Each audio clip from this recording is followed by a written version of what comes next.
లేదు. శివం దుబేని పవర్ ప్లేలో పంపిస్తే ఏమన్నా ఉపయోగం ఉంటుంది అంటావా? వేస్ట్ అన్న.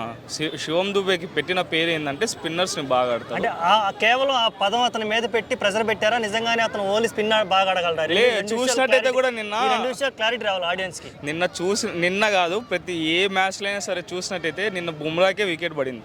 శివం దుబే ఫాస్ట్ బౌలర్స్ని ఆడతాడు, కానీ అంత 6 సిట్టింగ్ రేంజ్ లేదు ఫాస్ట్ బౌలర్స్ మీద. స్ట్రైక్ రేట్ కూడా ఉంటే మహా అంటే 120 130 ఉంటుంది. అదే స్పిన్నర్స్కి అయితే స్ట్రైక్ రేట్ 200+ ఉంది కాబట్టి స్పిన్నర్స్కి అద్భుతంగా ఆడతాడు. ఇన్నింగ్స్ మొత్తం స్పిన్నర్స్ మన 16 ఓవర్స్ వరకు స్పిన్నర్స్ వేయగలుగుతారు కాబట్టి ఆ రేంజ్ వరకు బాగా ఆడగలుగుతాడు. రుతురాజ్ గైక్వాడ్ లేని లోటు సిఎస్కేకి ఏ రకంగా తగిలిందండి? భారీ ఎఫెక్ట్ అన్నది. ఎందుకంటే ఇప్పుడు ఇన్ఫామ్ నన్ను అడిగితే రుతురాజ్ గైక్వాడ్ ఒకటే 200 స్ట్రైక్ రేట్ మెయింటైన్ చేసి ఆడింది కూడా మనకు రుతురాజ్ గైక్వాడ్ ఒకటే.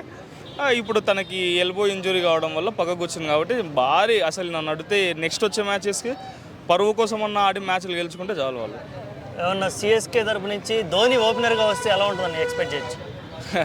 ధోని ఫినిషర్గానే చూసినాము, ఓపెనర్గా వస్తే కొత్త రోల్లో చూడాలని ప్రతి అభిమానికి ఉంటుంది.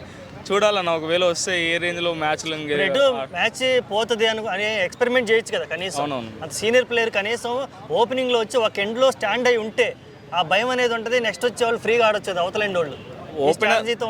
ఓపెనర్ కాకపోయినా 1 డౌన్ అన్న 2 డౌన్ అన్న వస్తే కొంచెం ఇన్నింగ్స్ని స్టెబిలైజ్ చేసుకుంటా మన యంగ్స్టర్స్ని మ్యాచ్ మొత్తం బిల్డప్ చేసి బాగా వాళ్ళ చుట్టూ రొటేట్ చేసినా సరే మ్యాచెస్ గెలుస్తామనే హోప్ అయితే ఉంది. కానీ ఆయన నెంబర్ 8లోనో నెంబర్ 7లోనో వస్తాడు. అది ధోని మేనేజ్మెంట్ని పైన ఆధారపడి ఉంటుంది.